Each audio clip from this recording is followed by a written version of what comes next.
Now at 5, how the Columbus School District is providing mental health services to students. Plus, we're going to check out some of the spring break activities offered by the Greenbush Educational Service Center. And President Biden insists our banking system is safe. I'm Nicole D'Antonio at the White House with steps the government is taking to contain the fallout from 2 bank failures. The 4 states' most watched news starts now. Southeast Kansas School is improving its mental health services offered to students. This is KOAM News at 5. I'm Dow Quick. The Columbus Public School District has teamed up with the Community Health Center of Southeast Kansas to bring medical and behavioral health services to students and faculty in their schools. The partnership has led to the establishment of school-based clinics, which provides convenient access to healthcare services for students and faculty. We want to meet them where they are, even in their healthcare needs. And so we know that for them to learn, you have to be healthy. And in addition to that, one of the side benefits is assisting families who are busy with work. And if we can provide any kind of that healthcare support within the school day, then that helps the families not have to take time off from work. Starting this fall, the Community Health Center will have 10 medical clinics in schools in Southeast Kansas and in Oklahoma. Greenbush Educational Service Center in Girard, Kansas is helping parents this spring break. They offer day camps to help keep kids stay engaged in educational activities. This week, they're traveling around the world, sort of, from making homemade pizzas to building Lego bridges. These students are visiting different countries while staying in the classroom. I think it's a really great opportunity for parents to bring their kiddos out here, just to have different programming. Kids aren't staying at home, they're not on their TV, they're not on their tablet, they're not on whatever, or at home saying, I'm bored, what can we do? They're here doing hands-on engaging activities. That's a lot of fun. Greenbush had to make 2 classes for their K through 2 grades due to high demand. Tomorrow is National Pie Day, 3/14, and the Joplin Humane Society wanted to take part. So they teamed up with Papa Murphy's for a special promotion. Starting tomorrow and going through Sunday, all big dogs and adult cats will have a $14 adoption fee. Also, adopting one of the first 50 pets through this promotion will get you a free pizza from Papa Murphy's. And that's not the only promotion they have tomorrow. To kick things up just a little bit more and have a little bit more fun with things, we're doing a donation drive for dog food. So on the 14th, if you bring in dog food or monetary donations to help purchase dog food, you'll receive a slice of homemade apple pie. The dog food drive is going to be from 1 to 5 p.m. tomorrow. We are not finished yet with the hard freezes. Let's check in with Chief Meteorologist Doug Heddy. No, we're going to have a cold one for us tonight. It was cold outside for us today. We've had partly sunny skies. We do have one little wave dropping right through parts of Oklahoma. That's why you see the clouds and a few showers. Those are going to stay southeast of us, so we don't have to worry about that. Here's our next storm system building out across the Pacific Northwest, and that system will start to affect us by the time we head into late Wednesday and Thursday. All right, a little bit breezy for us today, and because it is cold, it makes it feel a little bit colder than what it actually is. So wind chill factor sitting low to mid 30s, actual temperature upper 30s to lower 40s across the region. But it's going to be a cold night. We slide back through the 30s, eventually down to 23 later on tonight. We are going to start to warm back up. We also have a big storm system. We're going to chat about that here in just a bit. See you soon. The government has taken steps to make sure customers from a couple of failed banks aren't hung out to dry, while also trying to reassure Americans that these are isolated problems. Reporter Nicole D'Antonio has details from the White House. President Biden looked to reassure Americans Monday following the failure of 2 banks. Americans can have confidence that the banking system is safe. Your deposits will be there when you need them. The federal government announced emergency actions after the collapse of Silicon Valley Bank Friday and closure of Signature Bank in New York over the weekend. When we learned of the problems of the banks and the impact they could have on jobs of small businesses and banking system overall, I instructed my team to act quickly to protect these interests. Sunday night, the Treasury Department, Federal Reserve, and Federal Deposit Insurance Corporation announced they will ensure depositors have full access to their money today. That's a lifeline for customers, including Melanie Travis, founder and CEO of a swimwear company that banked exclusively with SVB. It's payroll, it's all of our bills, it's how we pay our suppliers, it is everything that the company has, and it was gone in an instant. Rescuing the depositors is not a bailout for the banks. The president said taxpayers won't foot the bill for these losses. The management of these banks will be fired. If the bank is taken over by FDIC, the people running the bank should not work there anymore.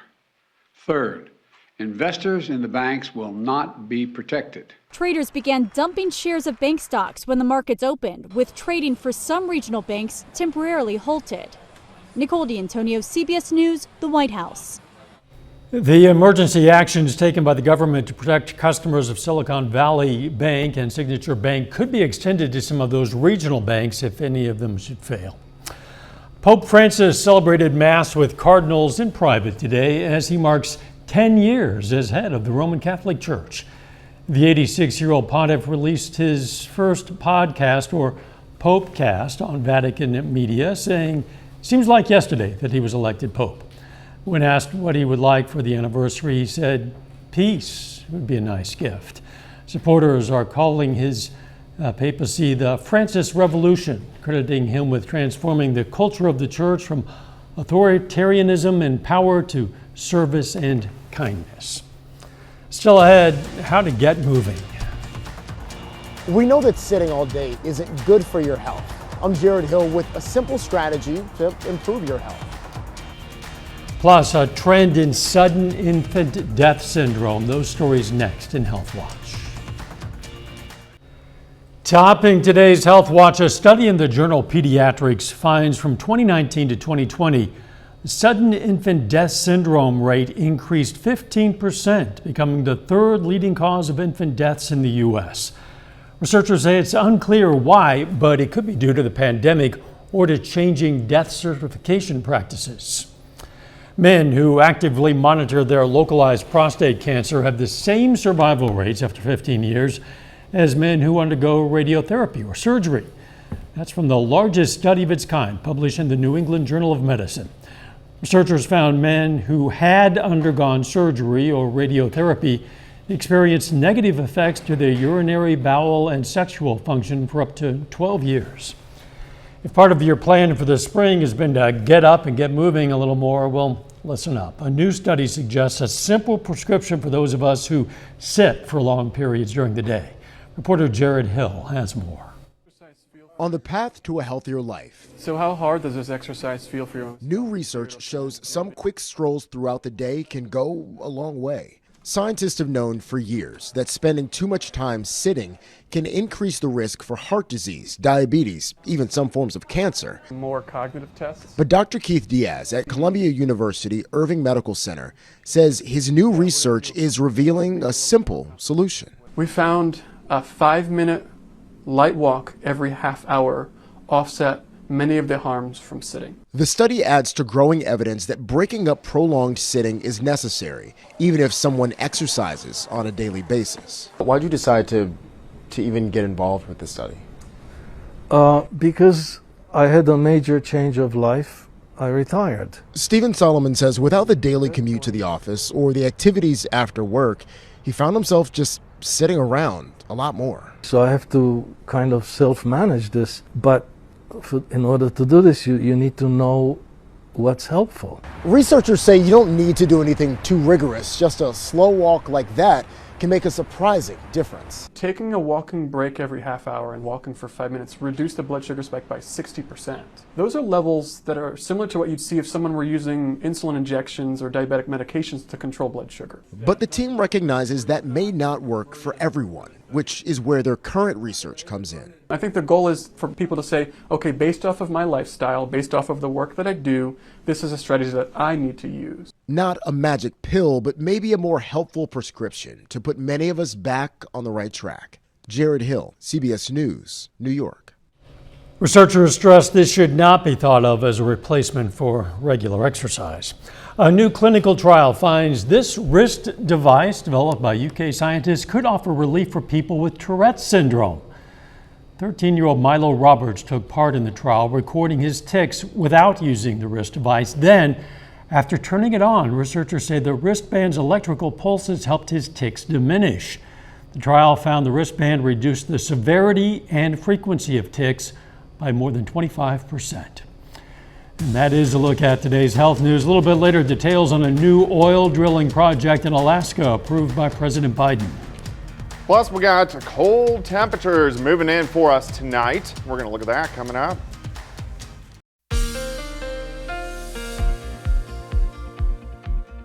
Well, it's been a chilly day for us today, but at least a decent amount of sunshine across the region. That's what we are seeing out there for us right now. Nice shot. Indigo Sky Casino and Resort, of course, Indigo, just outside of Seneca, Missouri. All right, temperatures. Yeah, kind of chilly. It's 38 in Nevada. It's 39 in Iola. A little bit warmer once you get down into Oklahoma. Veneta 45, 44 in Bentonville.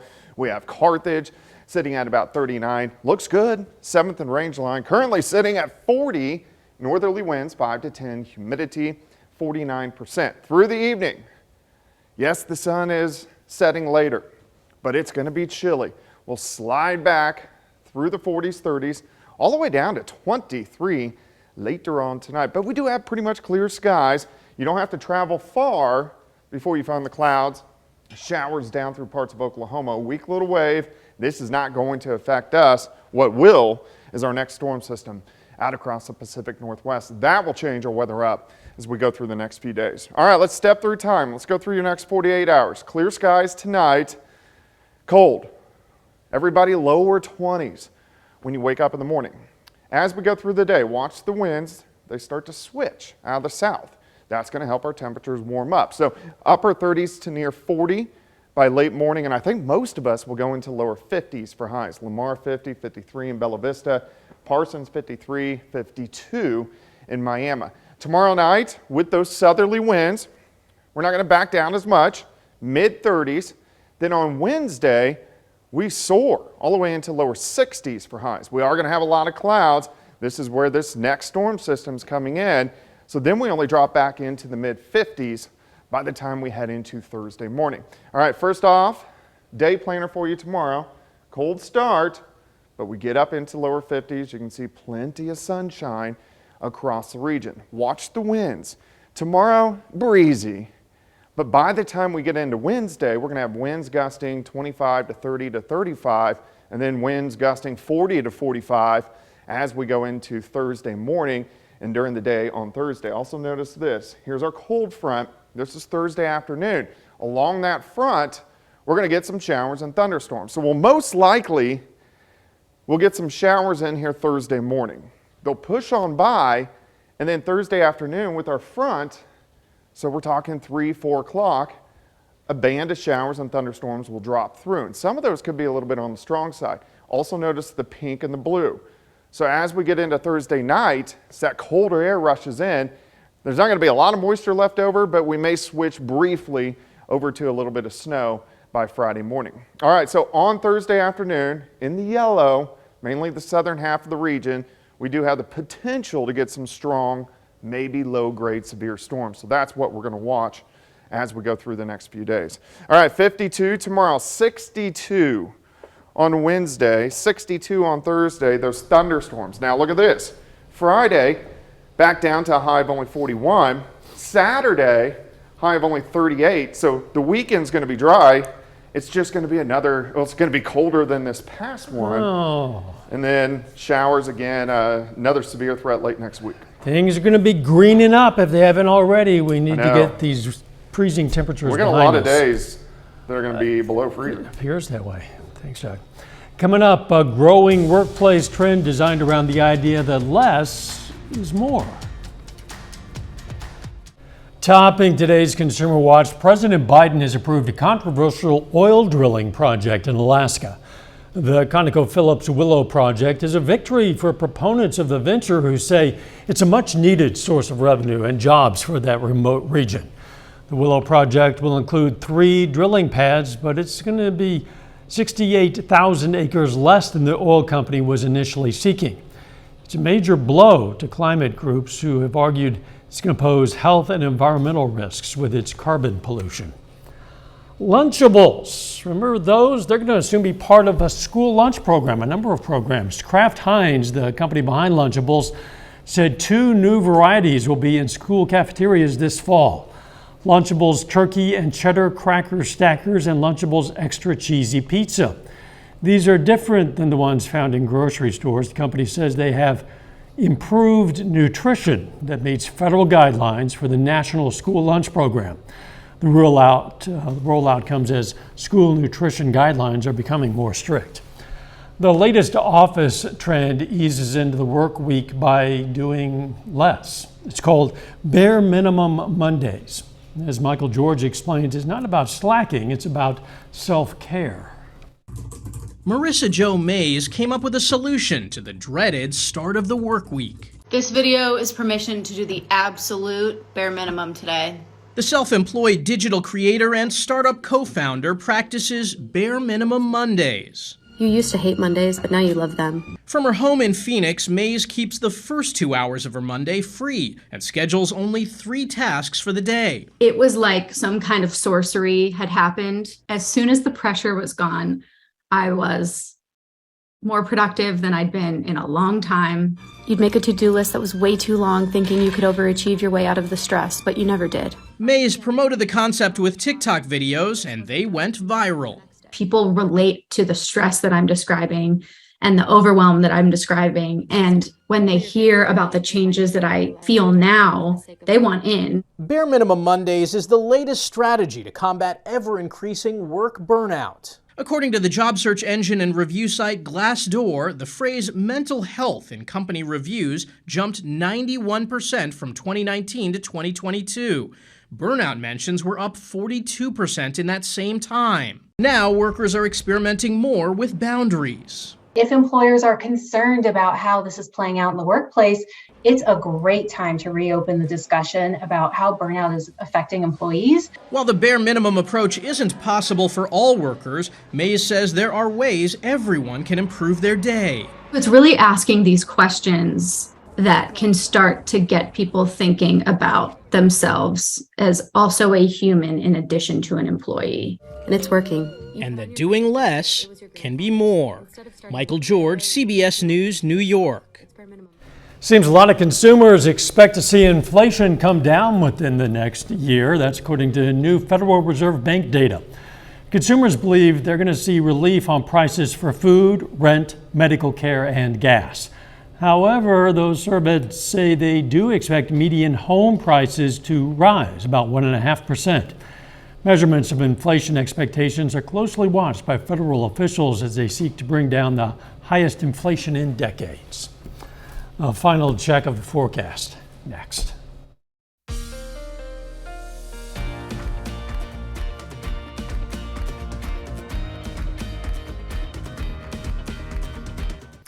Up next on the CBS Evening News, how the collapse of 2 U.S. banks could impact your financial future. Then on KOAM News at 6, police in central Missouri arrest a man who they say shot 2 police officers. Plus, we're going to have more on mental health services now being offered to students and faculty of schools in Columbus, Kansas. And we're going to hear from the Carl Junction girls basketball team as they get ready for the state semifinals game this week. Stay with the CBS Evening News and then KOAM News at 6. St. Patrick's Day may not be until Friday, but the city of Chicago is already getting into the spirit. Chicago continued its annual tradition of dyeing the Chicago River green following the St. Patrick's Day parade. The river is supposed to remain green for 1 to 3 days after St. Patrick's Day. They've been doing this for 60 years or so. It's kind of like a green jello color. Toxic waste color. Yeah, it doesn't make you want to get in it. No, it doesn't make you want to get close to it. The weather, it's going to be cold again. It is. We're going to drop back lower 20s for us tonight. Warming up a bit the next few days. 52 tomorrow, 62 on Wednesday. Thanks for joining us. CBS Evening News is next. And of course, we're going to be right back here for KOAM News at 6. See you then. Let's make it a great evening.